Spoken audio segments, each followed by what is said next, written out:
or tell me what you're putting in? I've got it removed. Okay.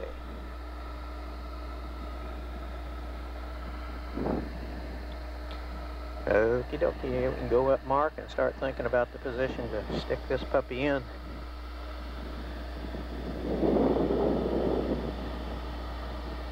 Bad thing about this is, Ron, you can cheat and look through it. Yeah, I understand. But you wouldn't do that, Tom. You can't keep from it. I know. Look at the big picture here. Okay. Looks fairly looks level good to me, yeah. Looks good. Okay, let's drop me down now, Mark, a little bit. Gently. Don't take me any forward so I can keep pressure in it here. Just drop me straight down. Okay, now I can apply pressure back here now. I've got it on the handrail.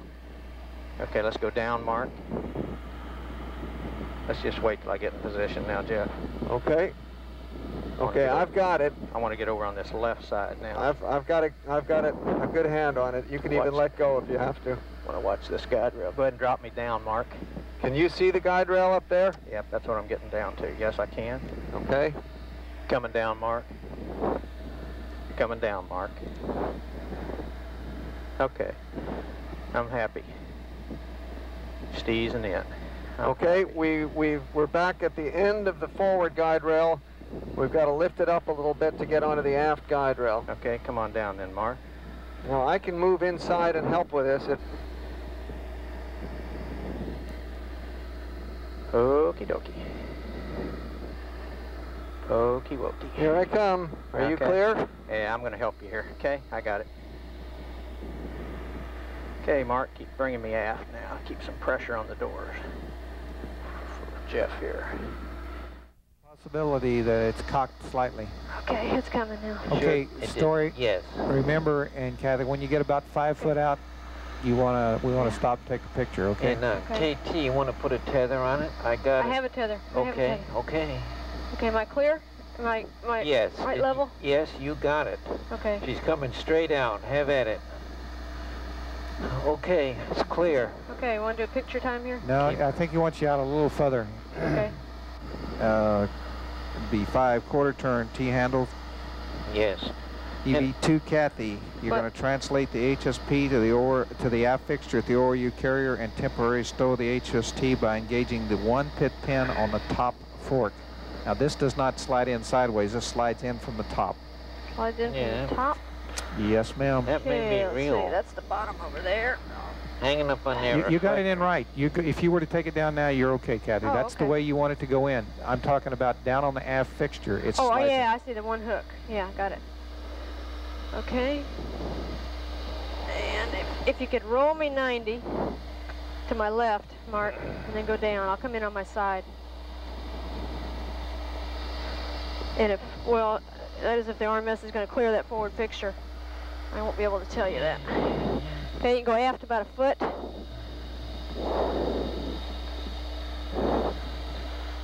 Oh, I guess I'll run my slide. Okay, and outboard. I need to go outboard port.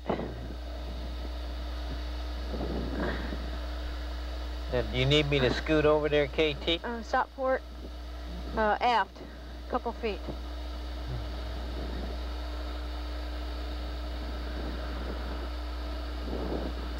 Hey, Story, you can help. You're going to...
The other glove is better, actually. They were mine.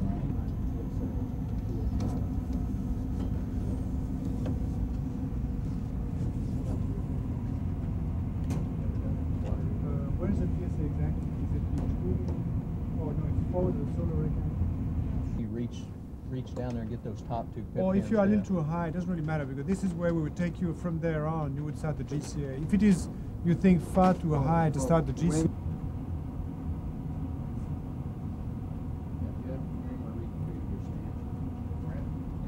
Yeah, let me do that now. The stanchion needs to be over to this, around to the right. The other.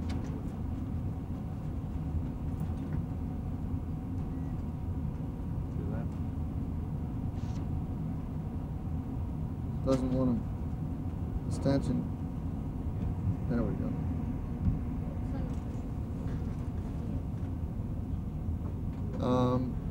Can we open the radial sight? No. Okay, well, that's okay, we're positioned basically over it. You can touch.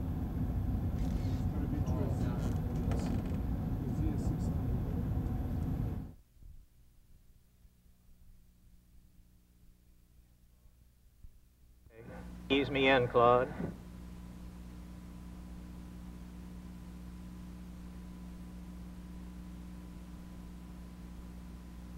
You're going to have to lift, there's riding up on the rail. Now you need to lift up just a little bit to get it up on this rail down here. Now, KT, can you transition to the L yeah, handle? You ought to be able to help down there now, KT. Yeah, that's if I can't push much. Well, let me get in here where I can. Okay, hold on a second. Bring your end out a little, KT. We're pitching in at the bottom. You're way ahead of me down there. Okay, bring me down, Claude, a foot. Down, Claude, thank you. Right, wait a second here, Tom. That's good, stop. On something here where I can help.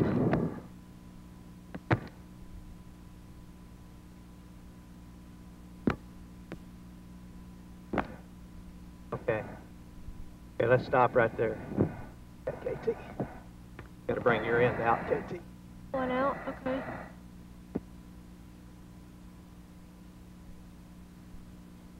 All right. Yeah, budget. Okay, now drop me down, Claude, where I can get more on the seat. You can't push any. I can't push or pull here. Hang on a second. Okay, bring me up, Claude. Stop. Bring me up, Claude. Stop. Oh, we had a strap hanging down. That might be real world. What's it hanging from? Who knows? Bring me up a little more, but it is in the way. Okay, bring me up, Claude. Stop.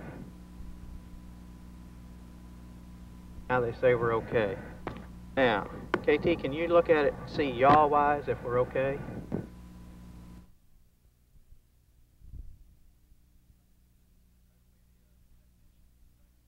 Presently, the technicians, the SIFIC crew, are attempting to align the COSTAR into the extender rails and adjusting for pitch, roll, and yaw to make sure that the COSTAR is correctly aligned with the rails prior to inserting into the Hi-Fi mechanical simulator.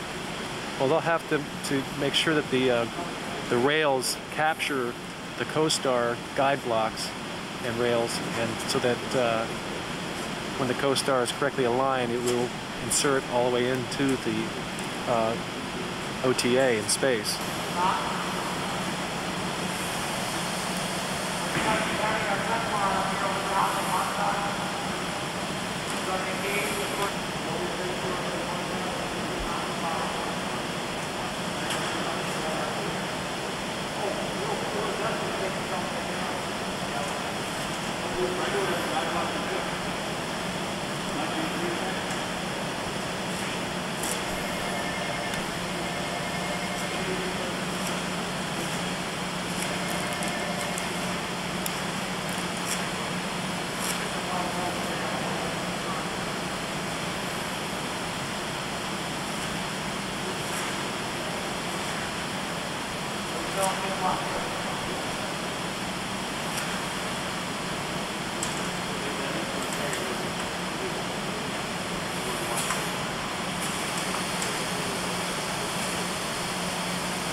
what they'll do is put it in just a little bit and reach again.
They put a stop in there. Do you remember why?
3, 2, 1, and liftoff of the Space Shuttle Discovery with the Hubble Space Telescope, our window on the universe.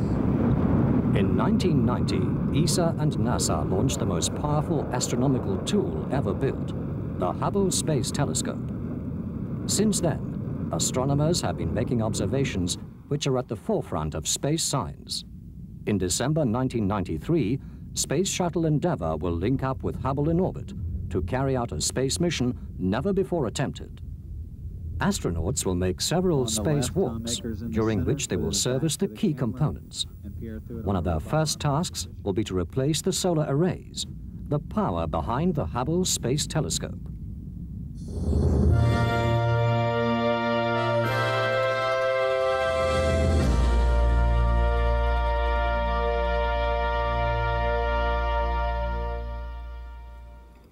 Hubble has some 50,000 individual solar cells mounted on its two 12-meter-long solar arrays. Each cell receives energy from the sun's rays and converts them into electricity.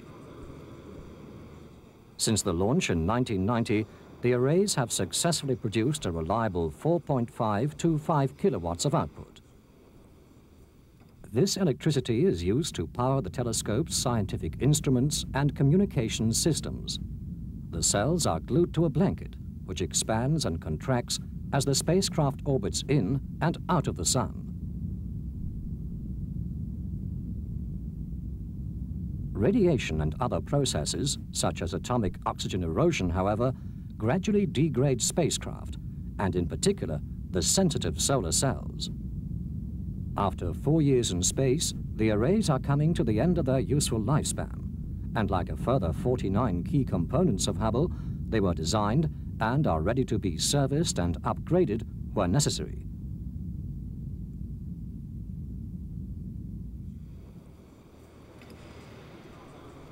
The scheduled servicing mission has given ESA the opportunity to redesign the solar arrays in order to cure a curious problem. Extremely rapid temperature changes during sunrise and sunset, together with some friction effects, are causing uneven movement of the system of pulleys and springs. These compensate for the expansion and contraction of the blanket. Additional movement is being detected at the drum, where the blanket is anchored. At the same time, the temperature changes cause the side-supporting booms to bend. This stick-slip movement causes a slight jitter at the observing end of the telescope, the pointing control system. When Hubble observes a distant celestial object, it does so with minute accuracy. The jitter, although very small, has an obvious effect. Imagine looking through a pair of binoculars whilst traveling along a bumpy road. Up to now, engineers have minimized the effect of the jitter by using special computer software. But this takes up valuable memory capacity within HST's onboard computers. To make this capacity available for scientific purposes and to correct the stick-slip movement, a deceptively simple and elegant design solution has been found. The mechanisms linking the supporting booms to the array blankets have been replaced with simpler structures. The blanket is wrapped around the end boom, and when the sun rises and sets, a system of springs allows the blanket to expand and contract. At the drum, a simple brake mechanism is used to keep it still. The side support booms are covered by a special concertina-like thermal shield, which almost eliminates bending by greatly reducing the day-night temperature differential. Apart from these modifications, British Aerospace Space Systems, ESA's European solar array contractor, has used the same basic flight-proven design for the replacement solar arrays. At British Aerospace, the solar arrays are being checked out during their deployment on a water testbed to minimize the effects of gravity. This is the final test before their launch in December, and also a chance for 5 of the 7 Shuttle Endeavour astronauts to get to know the mechanics involved in deploying the arrays. My role during this exchange of the solar arrays will be to support the extravehicular activity of my American colleagues by moving crew members at the tip of the arm to the proper location to do their job, to pick up the solar rays in the solar ray carrier in the cargo bay and bring them to the place of work to fix the solar rays on the Hubble Space Telescope. And of course, before doing that, we'll have to remove the old solar rays and put them in the cargo bay. The new design and replacement of the solar arrays is a key element in the first service mission of the ESA-NASA Space Telescope. This and future planned missions will continue to enhance the high sensitivity needed to observe distant stars and galaxies.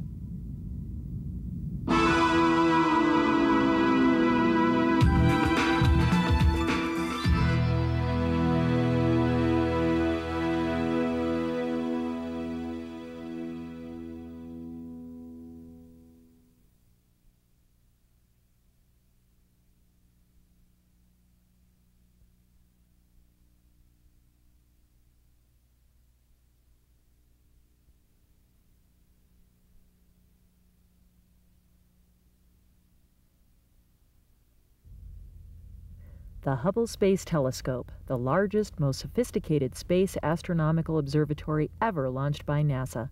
Its data has already rewritten much of what we thought we knew about our universe. Launched in April of 1990, it carries 5 scientific instruments to look at the universe in both visible light and the ultraviolet wavelengths.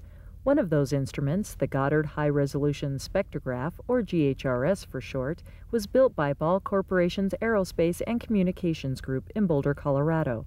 During orbital checkout, however, a flaw was discovered in the telescope's primary mirror that blurred the images, enough to reduce the image quality to some instruments and require computer enhancements. It was determined that the giant 94-inch circular mirror had an edge that was 1/10,000th of an inch too low. The telescope had been designed for on-orbit maintenance and repair over its 15-year life, including replacement of instruments, but the giant mirror was another story.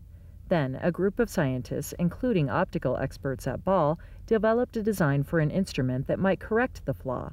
When NASA decided to build this instrument, Ball was chosen as the prime contractor.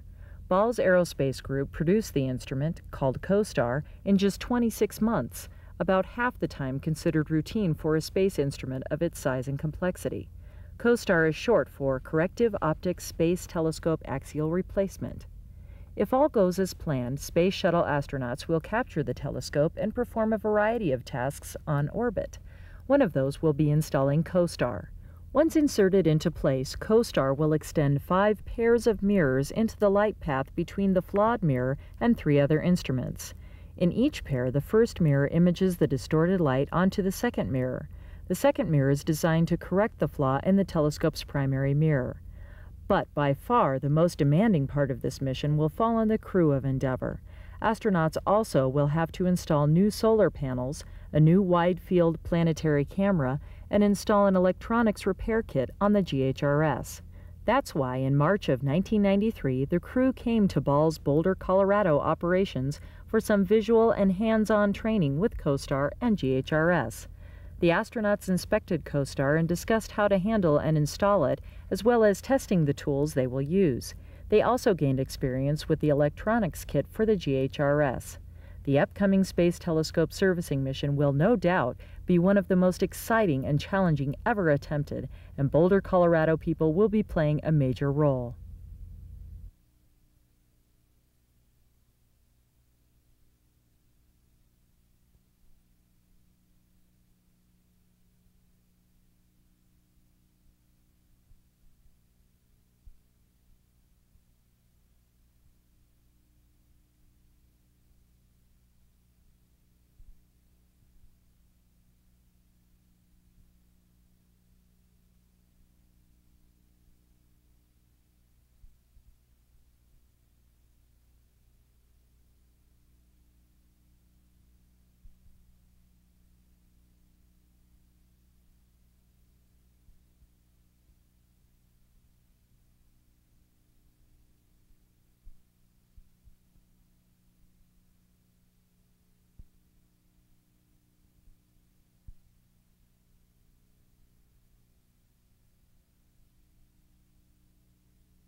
make a maneuver right to the release attitude right now. That's in the cap, page 3-20. After launching it into space, Charlie. NASA and the nation realized the Hubble Space Telescope had a perfectly smooth, yet flawed mirror.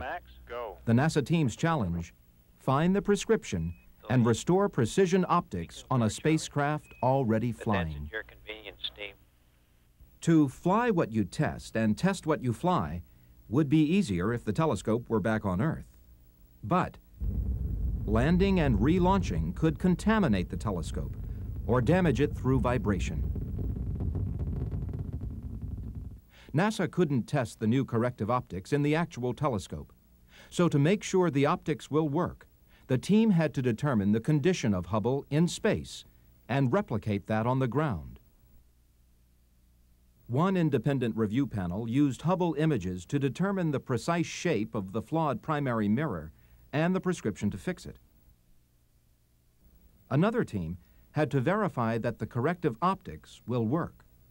Teams had to test two optical packages: the replacement wide-field planetary camera and the corrective optics for the other instruments, called COSTAR. Engineers built several independent analyzers to test that they had replicated what the Hubble telescope does to light.